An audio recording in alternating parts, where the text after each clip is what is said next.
warahmatullahi wabarakatuh. சூரத்துல் கஹஃப் 18வது அத்தியாயம். இந்த கஹஃப் அத்தியாயத்தினுடைய முக்கியமான நோக்கமே இதில் 9வது அத்தியாயத்திலிருந்து ஆரம்பிக்கப்படக்கூடிய ஒரு வரலாறு தான். அந்த புகைவாசிகளுடைய வரலாறு.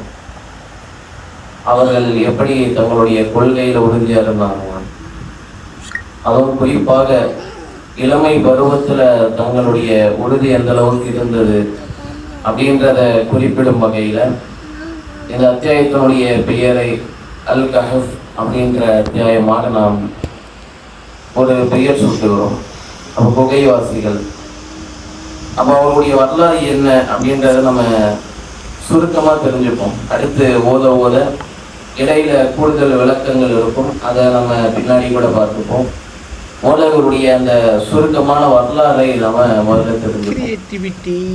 இவர்கள் யார் அப்படின்னு சொன்னா, அல்லாஹ் குறிப்பிடும் போது அவர்கள் ஒரு இளைஞர்கள். அந்த இளைஞர்கள் என்ன செய்யறாங்கன்னா, தங்களுடைய கொள்கையில உறுதியா இருக்கிறாங்க. அல்லாஹ் அவர்களுக்கு நேர்வழி காட்டுறான், இஸ்லாத்தை ஏற்றுக்கிறாங்க, கொள்கையில உறுதியா இருக்கிறாங்க. அல்லாஹ்வை மட்டும்தான் வணங்கணும், அல்லாஹ் அல்லாத வேற யாரையும் வணங்கக்கூடாது என்கின்ற அந்த ஓரிரை கொள்கையில் அவங்க உறுதியா இருக்கிறாங்க. இது மாத்திரம் இல்லாமல் தங்களுடைய சமுதாயத்தை பார்த்து கவலைப்படுறாங்க. நம்முடைய சமுதாயம் பாருங்க எவ்வளவு மோசமா போயிட்டு இருக்கு.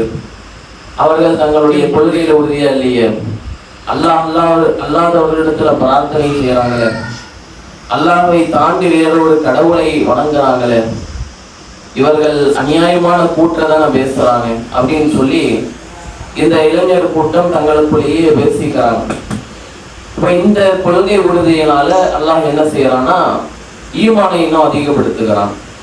அப்ப அந்த கூட்டத்துக்குள்ளேயே பேசிக்கிறாங்க. என்ன பேசிக்கிறாங்கன்னா, நாம ஒண்ணு பண்ணுவோம், எதிர்ப்புகள் அதிகமாகுது, நாம கொஞ்ச நாள் குகையில போய் தங்கிட்டு வருவோம், கொஞ்ச நாள் தங்குவதற்காக போவோம் அப்படின்னு சொல்லி தங்குவதற்காக சொல்றாங்க. செல்லக்கூடியவர்களை அல்லாஹ் என்ன செய்யறான்னா, தூங்க வைக்கிறான். மரணிக்க செய்யல, தூங்க வைக்கிறான்.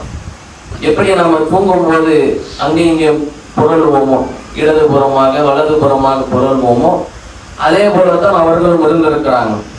ஆனா அல்லாஹ் ரப்பல் ஆலமீன் கொஞ்சம் கூடுதல் காலம், ஒரு சில வருடங்கள் தூங்க வைக்கிறான். அப்படி தூங்க வைக்கக்கூடிய அவர்களை பார்த்தால் நீ எப்படி இருப்ப அப்படின்னு அல்லாஹ்வுடைய தூதரை பார்த்து அல்லாஹ் பேசுறான். அவர்களை பார்த்தா நீ பயந்திருப்ப, விரண்டு ஓடி இருப்ப. அந்த அளவுக்கு பயங்கரமான ஒரு நிலையில தான் அவங்க இருந்திருப்பாங்க அப்படின்றத அல்லாஹ் வர்ணிச்சு சொல்லுகிறான். ஏன்னா அவர்களை உதாரணத்துக்கு இன்னைக்கே நீங்க பார்த்துக்கங்களேன், கண்ணை விரிச்சோ இல்லை தூங்கக்கூடிய வேலையில நம்ம பார்த்தோம் சொன்னா ஒரு பயங்கரமான ஒரு தோற்றம் தெரியும். அது போன்ற அவர்கள் இருந்திருப்பாங்க, நீங்க அவங்கள பார்த்தா பயந்து ஓடி இருப்பீங்க அப்படின்னு சொல்லக்கூடிய செய்திகளையும் வரலாறையும் அல்லாஹ் தொடர்ச்சியாக பேசுகிறான். இதெல்லாம் போயிட்டு இருக்கும் போது ஒரு சில வருடங்கள் கழித்து அல்லாஹ் எழுப்புகிறான். அவர்களோட ஒரு நாயும் சேர்ந்து இருந்துச்சு. அந்த நாய் வாசல் படியிலே இருந்தது. அவ கொஞ்ச நாள் கழிச்சு, கொஞ்சம் வருடங்கள் கழிச்சு அல்லாஹ் என்ன செய்யறான்னா, அவர்களை எழுப்பி விடுறான். எழுப்பி விட்ட உடனே அவர்கள் தங்களுக்குள்ள பேசிக்கிறாங்க. என்ன பேசுறாங்கன்னா, நம்ம எவ்வளவு நேரம் தூங்கி இருப்போம் அப்படின்னு பேசும்போது அதுல ஒருத்தர் சொல்றாரு, நம்ம ஒரு நாள் தூங்கி இருப்போம், இல்லை ஒரு நாள்ல கொஞ்ச நேரம் தூங்கி இருப்போம். ஏன்னா அவங்க தஞ்சம் புகுவதற்காக தான் போனாங்க, குகையில கொஞ்ச நாள் தங்கிட்டு வந்துருவோம் அப்படின்ற நோக்கத்துலதான் போறாங்க. ஆனா போனவர்களை அல்லாஹ் உறங்க வைத்தது அவர்களுக்கு தெரியாது. அவங்க என்ன பேசிக்கிறாங்கன்னா, ஒரு நாள் தூங்கி இருப்போம், இல்ல கொஞ்சம் நேரம், ஒரு நாள்ல கொஞ்ச நேரம் தூங்கி இருப்போம் அப்படின்னு சொல்லி பேசிக்கிறாங்க. அப்படி பேசிட்டு இருக்கும் போது என்ன செய்யறாங்க, இன்னொருத்தர் ஒரு சில வெள்ளி காசுகளை கொடுத்து, நீ என்ன செய், ஊருக்கு போ, ஊருக்கு போய் தூய்மையானவற்றை நீ வாங்கிட்டு வா. ஏன்னா அவங்க உயிரோடு இருக்கும் போது, ஊர்ல நடமாடும் போது அந்த மக்களுடைய சமுதாயத்தினுடைய நிலை எப்படி இருந்துச்சு, இணைமறுப்பு கொள்கையில இருந்துச்சு. அப்படி இருக்கக்கூடிய வேலையில என்ன சொல்லி அனுப்புறாங்கன்னா, நீங்க போங்க, போயிட்டு எது தூய்மையான உணவு, அழகான உணவு எது அப்படின்றத பார்த்து நீங்க வாங்கிட்டு வாங்க அப்படின்னு சொல்லி அனுப்புறாங்க. யாருடைய கண்ணிலையும் நீ சிக்கிடாத, சிக்கிட்டா கல்லால் எரிஞ்சு கொண்டுடுவாங்க அப்படின்ற ஒரு சில அறிவுரையோடு அனுப்புறாங்க. ஆனா போகக்கூடியவர்கள் பார்க்கக்கூடியதை வேற.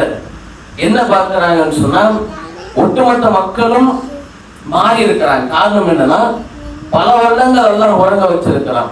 பல சமுதாயங்கள் மாறி இருக்கு. அப்போ இருந்த மக்களை விட இப்ப இருக்கக்கூடிய மக்கள் வேறுபட்டு இருக்கிறாங்க. அப்ப அந்த மக்களுக்கு அல்லாஹ் என்ன பேசுறான்னா, அப்ப இருந்த மக்களுக்கு இந்த குகைவாசிகளுடைய சம்பவத்தை நாம் வெளிப்படுத்தினோம். வெளிப்படுத்தினுடைய விளைவு என்ன தெரியுமாச்சு? அந்த மக்கள் இவர்கள் இருந்த இடத்தை வணக்கஸ்தலமாக்குவதற்கான முயற்சியில ஈடுபடுறாங்க. ஏன்னா இவ்வளவு பெரிய ஒரு ஆச்சரியமான ஒரு சம்பவம் நடந்திருக்கு. இந்த சம்பவம் நடந்த உடனே என்ன செய்யறாங்கன்னா, நாம ஒரு கட்டடத்தை உருவாக்குவோம் அப்படின்னு ஒரு சில கூட்டம் கிளம்புது. இன்னொரு கூட்டம் என்ன செய்யுதுன்னா, நாம அதை வணக்கஸ்தலமாக ஆக்கிடுவோமே, அதை ஒரு வணங்கக்கூடிய ஒரு இடமாக மாத்திடுவோமே அப்படின்னு சொல்லி அதை செய்வதற்கு முயன்றாங்க.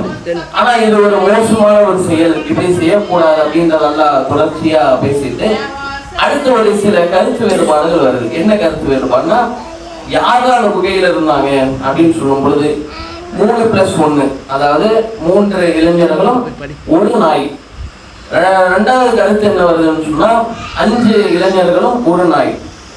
மூன்றாவது கருத்து என்ன வருதுன்னா, 7 நபர்களும் ஒரு நாய் அப்படின்ற கருத்து வேறுபாடுகள் வருது.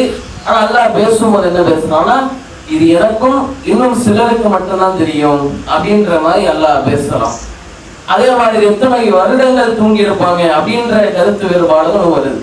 ஒரு சிலர் என்ன சொல்றாங்கன்னா 300 ஆண்டுகள் இருக்கும் அப்படின்றாங்க. இன்னும் சிலர் என்ன சொல்றாங்கன்னா, அதுல 9 கூட்டி 309 ஆண்டுகள் அப்படின்ற ஒரு சில கருத்துக்களும் சொல்றாங்க.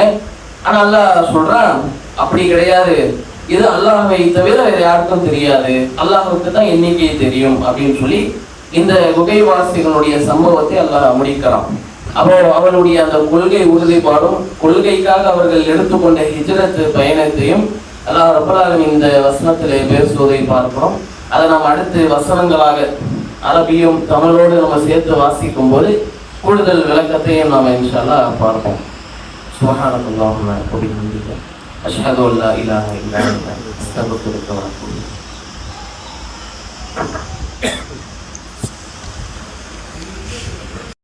Subscribe to Creativity channel, like, share and comment, and click on the notification bell so that you'll be notified every time we post a new video.